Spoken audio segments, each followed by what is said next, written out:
태도를 보였습니다. 또한 최 아브라함이 피고인에게 샤넬 화장품을 은밀하게 전달하겠다는 연락을 하자 피고인 김건희는 약속을 정하면서 만남은 보완을 부탁한다는 당부까지 하였습니다. 이처럼 피고인 김건희와 최 아브라함 사이에 아무런 사적 연고가 없었던 점, 불과 3개월이라는 짧은 기간 동안 고가의 금품 수수와 구체적 청탁이 연이어 무리하게 반복된 점에 피고인이 청탁이나 금품 제공에 대해서 직접 호응한 음성 등을 보태보면 피고인은 최 아브라함이 제기하는 구체적인 청탁과 자신이 수수한 금품 사이에 대통령 직무와 결부된 어떠한 대가 관계나 연결고리가 존재함을 인식하고 있었다 보니 타당합니다. 따라서 이 부분에 대해서도 전부 유죄가 인정됩니다.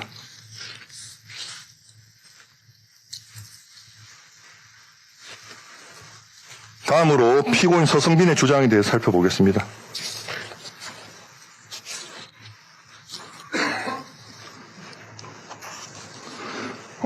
피고인 서성빈은 피고인 서성빈의 비용으로 이 사건 손목 시계를 김건희에게 제공 또는 선물하였다고 주장합니다. 그는 앞서 살펴본 바와 같이 물론 피고인 서성빈이 증거 부동의에서 기각됐던 이상정의 수사기관 진술 부분을 제외하더라도 이 사건 손목 시계는 피고인 서성빈이 자신의 비용으로 김건희에게 제공한 게 넉넉하게 인정됩니다.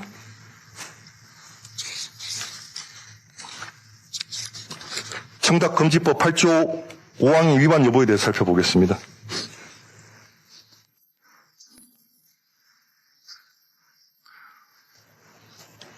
대통령은 행정부의 수반으로서 정부 부처 및 산하기관의 조직 예산, 인사 및 주요 정책에 관하여 포괄적인 권한과 영향력을 가집니다. 대통령 경호처는 대통령 등의 경호를 담당하는 행정기관으로서 대통령의 지휘 감독 체계 아래 있고 과학경비 체계 구축 및 로봇계획 같은 첨단 경호 장비의 도입 여부는 대통령 경호처의 주요 정책적 사항에 해당합니다. 실제로 대통령 경호처의 로봇기 시범 운영 및 관련 TF 추진 현황은 경호처장을 통하여 대통령에게 보고가 되었고 대통령 역시 이에 관심을 표명한 사실이 인정됩니다. 고스트 로보틱 테크놀로지는 2022년 2월경부터 경호처, 방위사업청 등 정부기관을 상대로 로봇계 활용 방안을 적극적으로 홍보하였고 대통령 경호처와 사이에 로봇계 도입과 관련한 논의를 하였습니다. 이후 구매 방식이 아닌 임대 방식으로 논의가 선회되긴 하였으나 관련 협의는 계속 진행되었습니다. 피고인 서성빈은 이와 같은 상황에서 백형인과 친분을 형성한 후 2021년 7월 내지 8월경 고스트 로보틱스 테크놀로지와 총판계약을 체결하였습니다. 이후 피고인 서성빈은 총판계약 체결 직후인 8월 26일경 이 사건 송모 시기에 구매를 진행하여 9월 8일 김건희에게 이를 제공하였고 경호처와 임대차 계약은 그로부터 11일 후에 불과 11일 후인 9월 19일에 체결되었습니다. 이 사건 송목 시계는 시가 3,990만 원에 이르는 고가의 물품입니다. 피고인 서성빈과 김건희 사이의 관계, 로봇계 사업의 진행 경과, 총판계약 체결 이후 송목 시계 제공, 대통령 경호처와 임대차 계약의 체결로 이어지는 일련의 경위 등에 비추어보면 피고인 서성빈은 대통령 배우자인 김건희에게 위와 같은 고가의 물품을 제공한 행위는 대통령을 비롯한 정부기관에 대한 로봇계 도입 및 운영사업과 관련된 대통령의 포괄적 직무와 무관하다고 보기는 어렵습니다. 따라서 피고인 서성빈이 김건희에게 이 사건 송목 시계를 제공한 행위는 대통령의 포괄적 직무와 관련하여 수수 금지 금품 등을 제공한 경우에 해당되기 때문에 서성빈에 대해서도 유죄가 인정됩니다.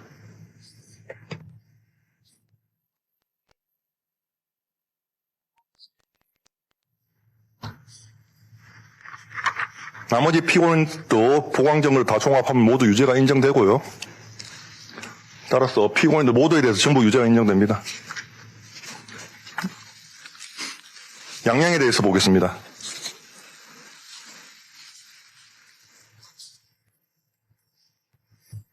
먼저 피고인 김건희에 대해서 말씀드리겠습니다. 법률상 처단형의 범위는 징역 1개월에서 7년 6개월까지입니다. 양형 기준은 설정되어 있지 않습니다. 피고인 김건희는 대통령의 배우자로서 그 어떤 고위공직자보다도 대통령 및 국정 운영 전반에 막대한 영향력을 미칠 수 있는 지위에 있었습니다. 피고인 김건희는 공무원이 아니라는 이유로 특정범죄 가중법 위반 뇌물죄의 적용 대상이 되지 않지만 만약 피고인 김건희가 공무원 신분이었다면 수뢰액이 1억 원 이상인 경우 무기 또는 10년 이상의 징역이라는 중형의 대상입니다. 특정범죄 가중법 위반 알선수재죄의 주체로 상정할 수 있는 사람 중 대통령의 배우자라는 지위는 그 영향력에 있어 가장 중한 경우에 해당한다고 볼 수 있습니다. 이러한 지위의 특성상 대통령의 배우자는 각종 청탁과 이해관계가 집중되기 쉬운 위치에 있으므로 누구보다도 더 엄격하게 스스로를 절제하고 각별히 경계하여야 합니다. 그럼에도 피고인 김건희는 이러한 사회적 책무를 저버린 채 자신의 영향력을 알선의 대상으로 삼아 반복적으로 금품을 수수하였습니다. 이 사건은 국가 최고 권력의 핵심부에서 대통령의 배우자라는 지위를 이용하여 다수의 인사청탁과 사업청탁이 고가의 금품과 거래된 이른바 내관매직 사건으로 세간에 알려졌습니다. 피고인 김건희가 수수한 금품은 수십만 원대의 주류에서부터 수백만 원대의 화장품, 금거북이, 수천만 원대의 고가 기금속과 시계, 나아가 억 단위의 미술품에 이르기까지 그 종류와 규모가 다양합니다. 일반 국민이 평생에 한 번도 쉽게 취득하기 어려운 고가의 물품들을 피고인 김건희는 별다른 꺼리낌 없이 타인으로부터 수수하여 왔습니다. 피고인 김건희가 수수한 금품들과 그와 결부된 청탁, 공여자들 면면을 살펴보면 그 내용 역시 매우 심각합니다. 향후 기업 현안 해결 및 친인척의 인사청탁을 위한 억 단위의 기금속, 국가교육위원회 위원장 자리를 위한 금거북이와 세안도, 로봇계 납품 등 대정부 사업 영위를 위한 수천만 원의 시계, 국회의원 공천 및 인사청탁을 위한 억 단위의 미술품 수수가 대한민국 대통령의 배우자 주변에서 반복적으로 이루어진 일입니다. 중견건설사 회장, 사업가, 재미교포 목사, 현직 검사, 대학교 총장을 역임한 교육자 이르기까지 금품을 제공한 자들의 배경과 직업도 다양합니다. 이처럼 사회 각 분야 인사들이 공직자 인사, 정부 기관과의 계약, 여당의 공천에 이르기까지 저마다의 청탁을 품고 피고인 김건희에게 접근하여 금품을 제공하였던 사실은 피고인 김건희를 둘러싼 비공식적인 청탁 구조가 특정 집단에 국한된 것이 아니라 사회 전반에 걸쳐 광범위하게 형성되어 있음을 보여줍니다. 이는 마땅히 공정하고 투명하게 이루어져야 할 공적 의사결정의 과정이 금품과 결부되어 피고인 김건희의 개인적 이익을 위해 거래의 대상으로 전락한 것으로 그 폐해는 단순한 금품 수수의 차원을 넘어 공적 의사결정의 공정성과 신뢰를 근본적으로 훼손한 것입니다. 피고인 김건희는 이 사건이 사회적으로 문제가 되고 수사가 본격화되자 일부 금품에 대하여 뒤늦게 빌려준 것에 감사하다는 변명과 함께 반환하거나 스스로 구매한 것이라고 주장하며 책임을 회피하여 왔습니다. 그러나 수천만 원에서 억 단위에 이르는 고가의 금품을 수수하면서도 이를 단순히 구매 대행이나 일시적 차용으로 포장하려 한 것은 피고인 김건희가 자신의 행위의 위법성을 충분히 인식하면서도 이를 은폐하려 하였음을 보여주는 것입니다.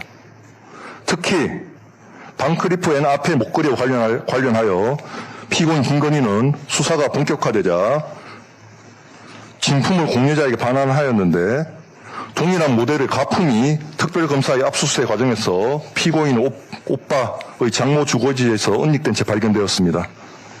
이는 피고인 김건희가 수사를 의식하면서 범행의 흔적을 은폐하려 하였음을 여실히 드러내는 것으로 범행 후의 정황도 매우 좋지 않습니다. 피고인 김건희는 이 법정에서 또 일부 금품의 수수 사실 자체는 인정하면서도 알선 면목으로 받은 것이 아니라는 취지로 일관되게 부인하여 왔습니다. 그러나 이는 법적 책임을 회피하기 위한 변명에 불과합니다. 금품을 제공한 자들이 저마다 청탁을 품고 접근하였으니 수사와 재판 과정에서 명백히 드러났음에도 피고인 김건희는 자신의 행위를 정당화하려 하였습니다. 이 법정에서 피고인 김건희로부터 진정한 반성의 모습을 확인하기는 어려웠습니다. 이 사건으로 인하여 공직의 공정성에 대한 국민의 신뢰가 심각하게 훼손되었고 사회적 갈등과 논란이 장기간 지속되었습니다. 피고인 김건희는 영부인이라는 지위가 요구하는 사회적 책무를 외면한 채 그 지위를 그저 사적 이익 추구의 수단으로 활용하였던 점에서 그 죄책이 더욱 무겁고 피고인에게 이에 상응하는 책임을 묻지 않을 수 없습니다.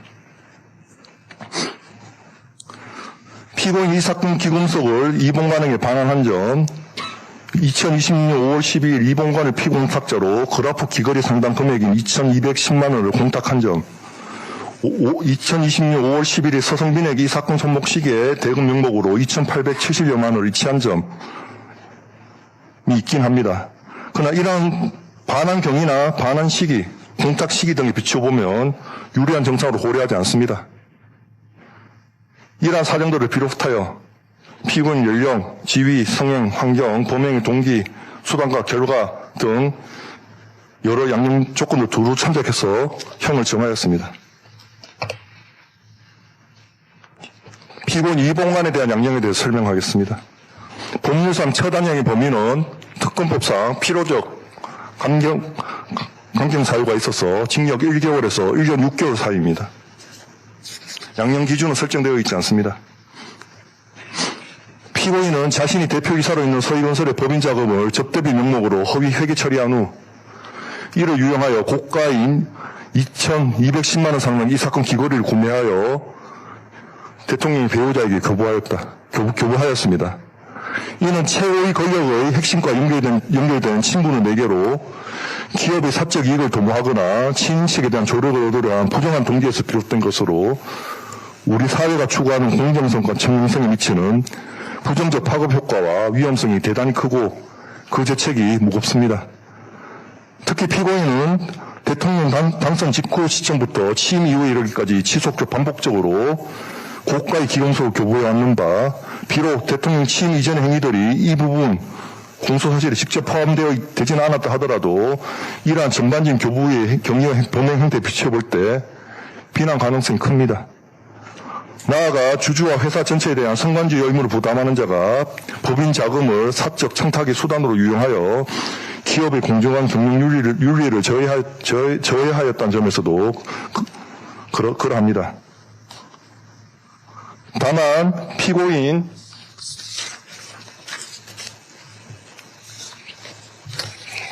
이봉관은 특별검사에 자수서를 제출하고 김건희로부터 반환받은 이 사건 목걸이 및 브로치를 자진하여 제출하였습니다.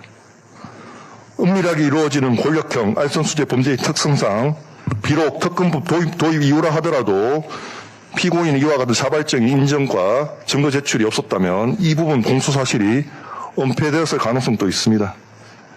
피고인의 이러한 수사협조 및 증거 제출은 특검법상 김건희에 대한 의혹 사건의 진상을 규명하는데 실질적이고 중요한 기여를 한 것으로 평가할 수 있고 이는 특검법 24조 3호의 필요적 감면 사유에 해당합니다. 이러한 사정과 피고인의 연령, 지위, 환경 등 여러 양형 조건을 고려해서 형을 정하였습니다. 피고인 서성빈에 대한 양형에 대해서 설명하겠습니다. 법률상 처단형의 범위는 징역 1개월에서 3년, 양형 기준은 설정되어 있지 않습니다.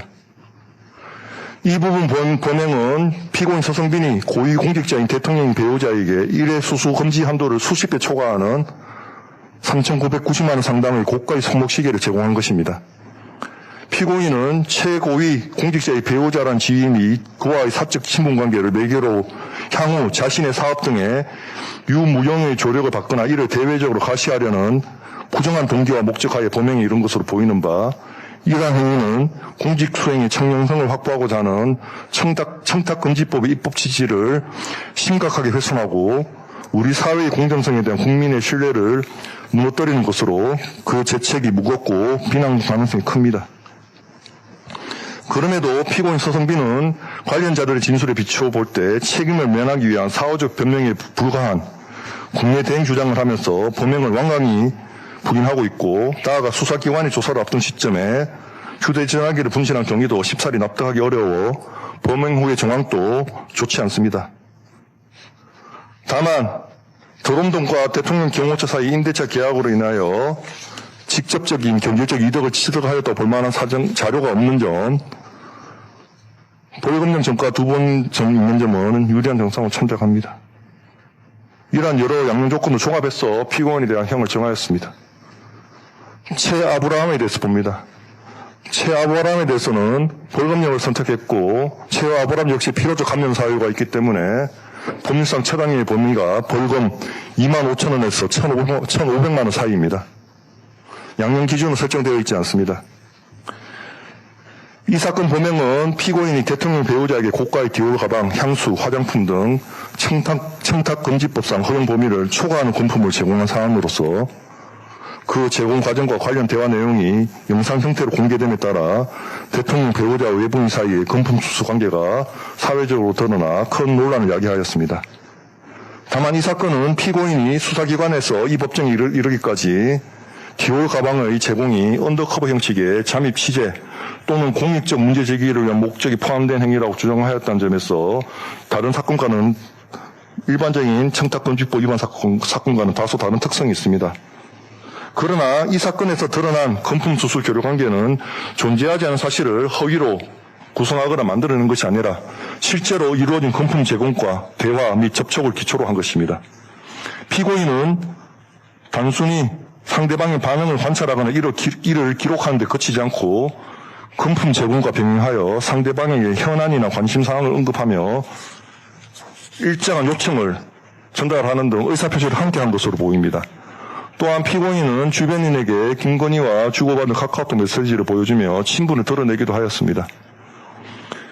따라서 피고인의 행위를 전적으로 잠입 취재를 위하여 허위의 청탁이나 외형만을 형성한 행위로 평가하기는 어렵고, 동시에 대통령이 배우자의 관계를 통해서 자신의 관심사나 요청 사항을 전달하려는 의도 역시 함께 존재하였던 것으로 보입니다. 결국 피고인에게 공익적 문제 제기 내지 취재 목적이 일부 존재하였다 하더라도 피고인은 스스로 청탁금지법이 금지하는 방법을 선택하여 금품을 제공하였는 바 위와 같은 동기나 목적만으로 행위의 위법성이 부정되거나 책임이 면제된다고 볼 수는 없습니다. 다만 피고인이 이 사건 범행을 자백하고 있는 점, 이 사건 금품 제공 관련 내용을 스스로 공개한 점, 피고인에게 특검법 24조 3호의 필요적 감면 사유가 있는 점, 그리고 피고인이 제공한 금품의 가액 등을 종합적으로 비교해서 형을 정하였습니다.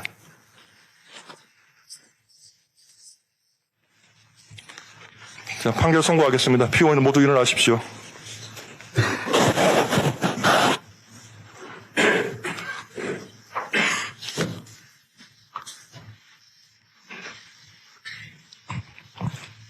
예. 주문. 피고인 김건희에 대하여 피고인을 징역 7년에 처한다. 압수된 이우환 작가 프롬포인트 그림 1점, 바쉐론 콘스탄틴 시계 빈박스 1개, 금도부긴 보관압 1개, 다이아 목걸이 반클리프네 아펠 1개, 브로치 티파니 1개, 디올 파우치 1개를 각 몰수한다. 피고인으로부터 6,480만 원을 추징한다. 위 추징에 상당한 금액의 강압을 명한다. 피고인 이봉관에 대하여 피고인을 징역 1년에 처한다.